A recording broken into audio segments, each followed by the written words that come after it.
What if tomorrow somebody bought a crown, gathered a few supporters, and declared themselves king of your people?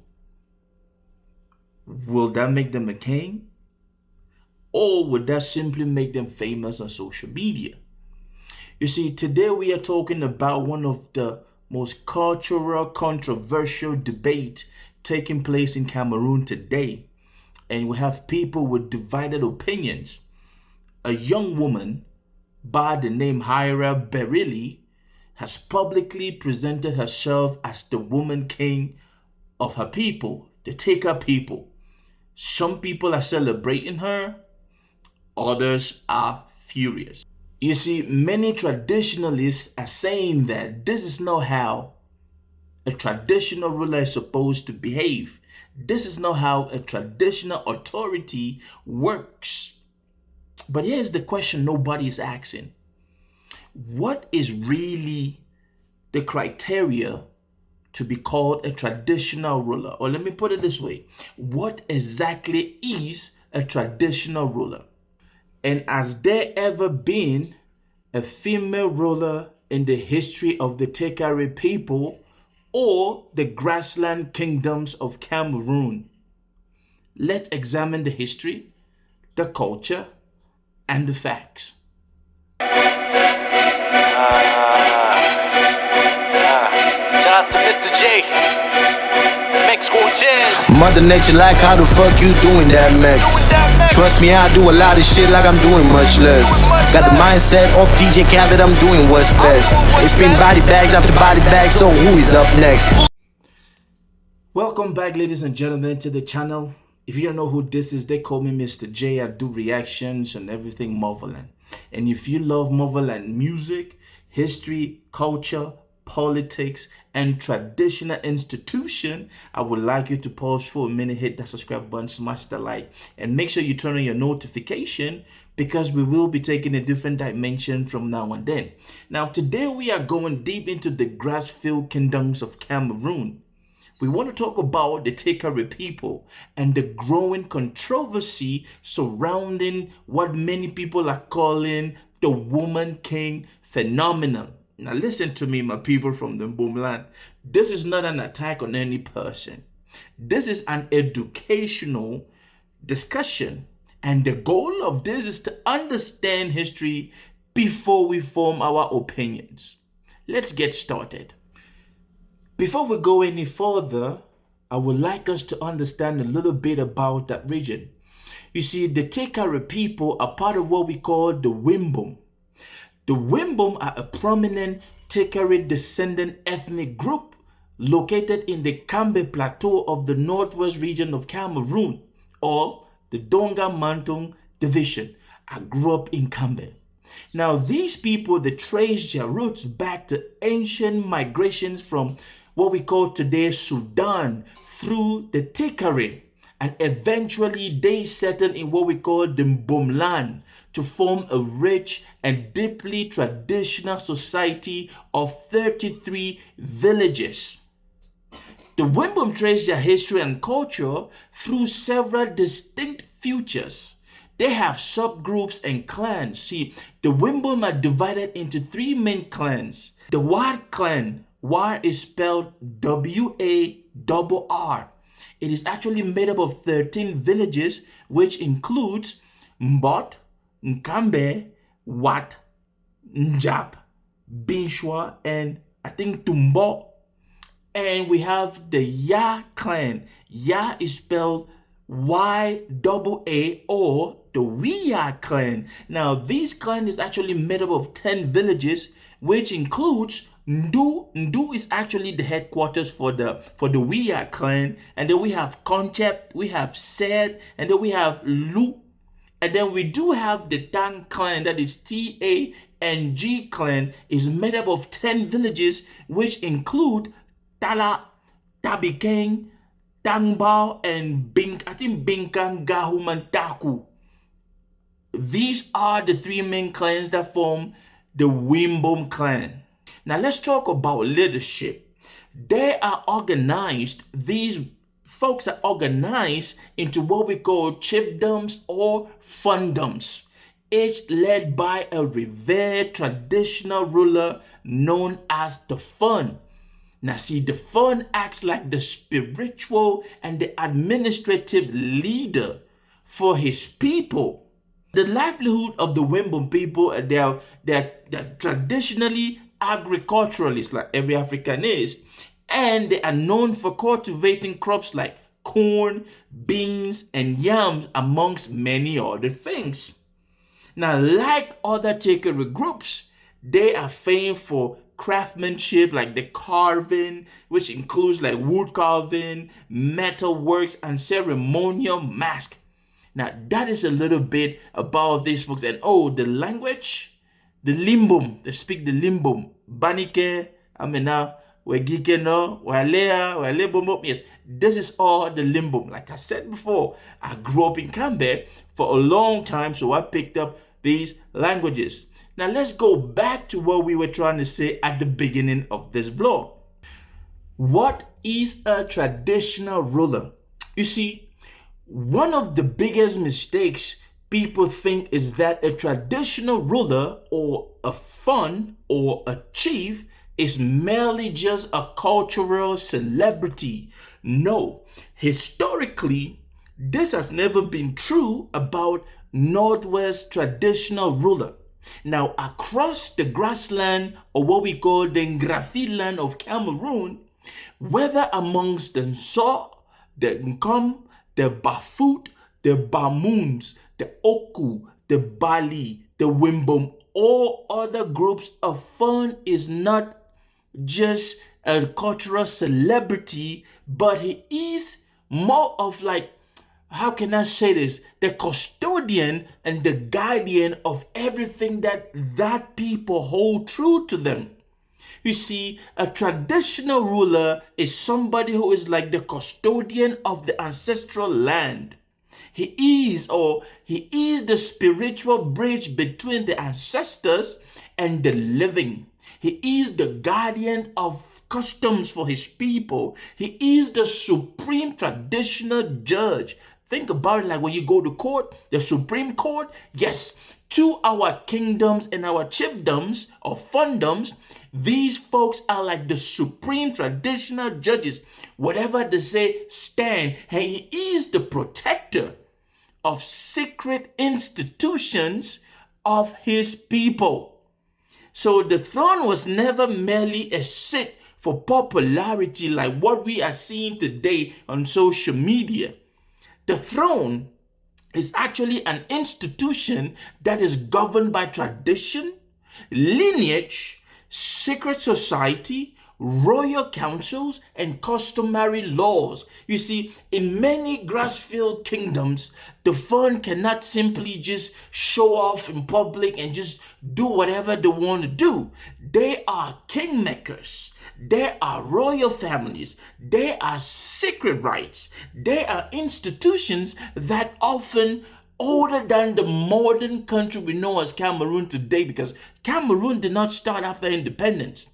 Cameroon is a very, very old land, and there are certain things that do not even, like when you look at what is happening today, the back and forth, this lady insulting people, insulting other traditional religion, it just boggles my mind. Because let me tell you this, traditional authority was designed to survive generation, not social media trends. So this whole controversy of this lady going back and forth online, does she understand that the Tikar people are part of the Tikar bloodline?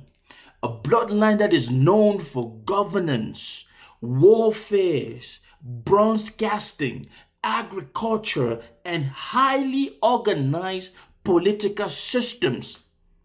Is this how somebody who's like the traditional ruler of a group that comes from this bloodline want to carry themselves in public? Shouldn't it be that once you are coronated, you should fall back and realize that you come from a bloodline that have touched history in Cameroon, that have ancestry that is very powerful, and that have legitimacy? Because if you do not know, The Bamoons are part of the Tikar bloodline. So when I see these ladies going back and forth, arguing, making videos, trying to yell at other traditional rulers from other ethnic groups, it baffles me, because this is the question now I want to dive into it. Have there ever been a female traditional ruler from the Tikar bloodline? Now here is where things get a little bit interesting. Many people say there have never ever been a female ruler in the grassland or the grassfield of Cameroon. That statement, however, is not entirely true, because I will tell you this: oral history, historical tradition associated with the Tikar bloodline mention a princess. Her name is Princess Woten. She is described in some accounts from this oral history as the founder and the ruler of early Tikar dynasty. So let's not get that confused. And another famous figure in this whole Tikar bloodline is that of the Ngongso, the founding mother of the Nso people, one of the most respected figures in the entire Northwest region. You see, the Bamoun kingdom also have a queen, a famous queen. Her name was Ngongware. Although her reign reportedly lasted only a very short period of time, but she did. So historically speaking, women have indeed occupied positions of enormous power from the Tikar dynasty.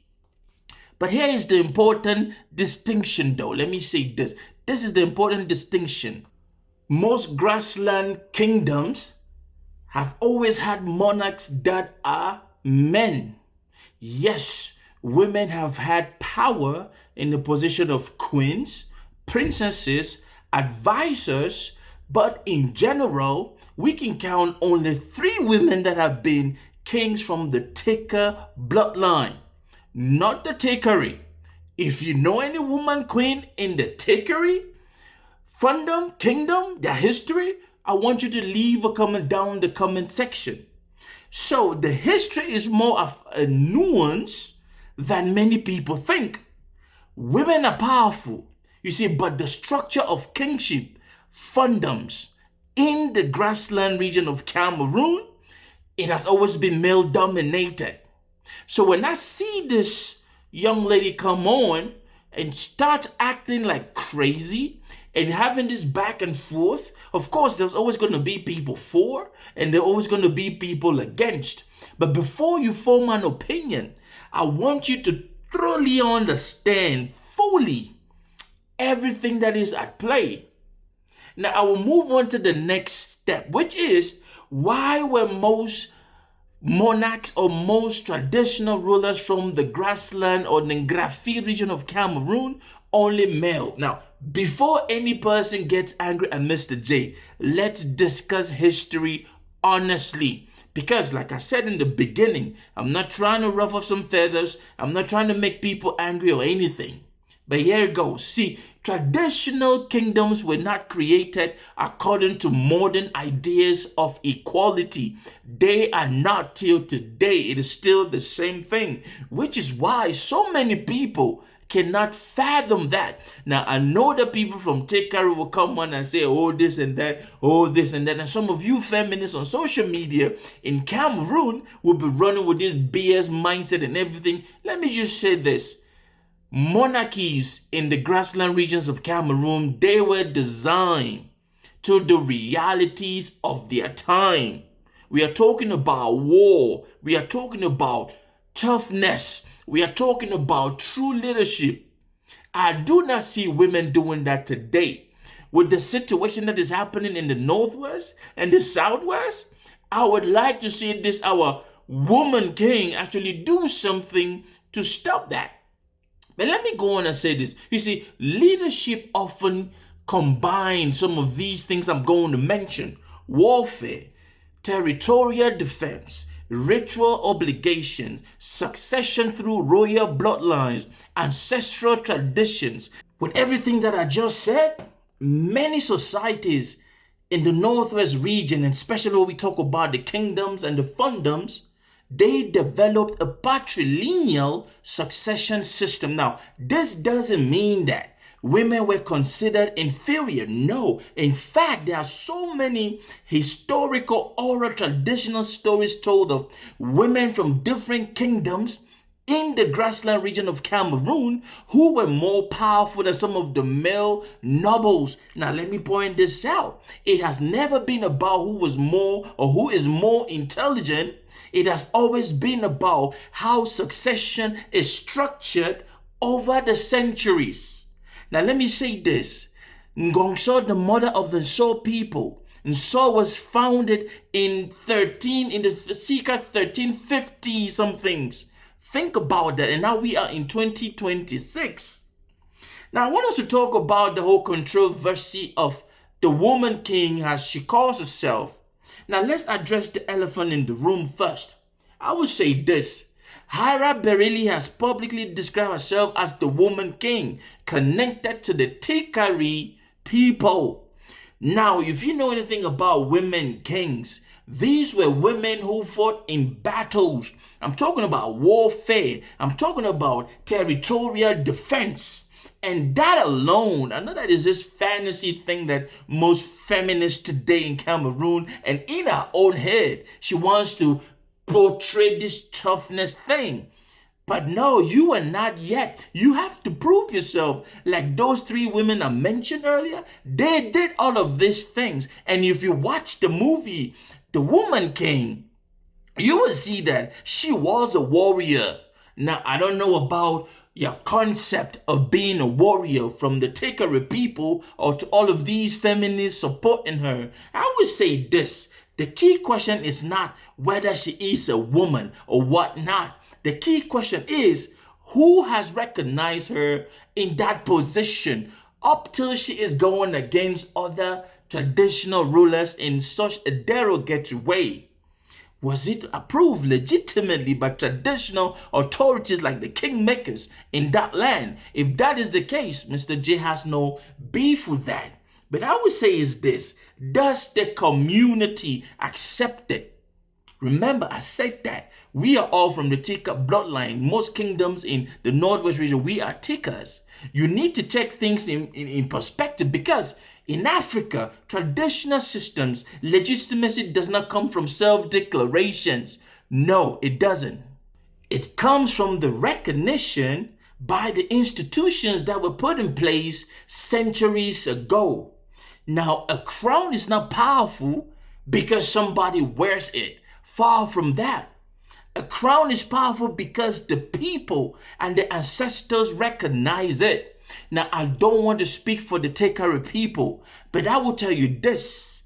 If you want to stand out alone as so-called a king of fun in the Northwest region, you are actually going to die out, because every fundum has neighboring fundums. You have to work like so. You don't have to be bickering and fighting online for recognition. Now, if your people already made you the ruler, your job is to sit down, think like a warrior queen, like the warrior king in the warrior king that the woman king, that we watched the movie, and fight for that legitimacy. Do not do it online. Now, this is the bigger problem. My main concern goes beyond this lady. My main concern goes beyond the individual, beyond one individual. Because, see, across Africa today, traditional institutions are facing challenges. And I would say this, celebrity culture is replacing cultural education. Visibility nowadays is replacing legitimacy, and attention is actually replacing tradition. See, the danger for all of this thing is, and some of you feminists who try to support and say funny things to people who comment, the danger is if every title becomes available for anyone with enough publicity or money to buy, the sacred institutions lose their meaning. See, traditional rulers should not be respected, but respect always requires preserving the processes to create traditional rulers. I don't know if that makes sense. So in conclusion, I would say this. What do you think? Can a woman king exist within the tradition of the grassland of Cameroon? Should ancient institutions evolve with modern societies? I don't want to hear anything from you feminists. I want to hear from people who actually think rationally. Or should succession remain exactly as it has been practiced for centuries? Patrilineal.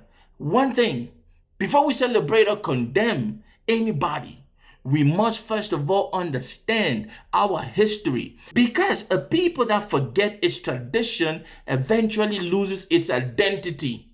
I want you to drop a comment down the section. Let's be respectful. Stay blessed. If you see me in the streets, better holler at me. Seeking for a beat, throw them dollars at me. I don't like defeat, take that away from me. You tryna be like me, you couldn't handle my story. But we gon' let you know, we gon' let you know. We gon' let you know, we gon' let you know.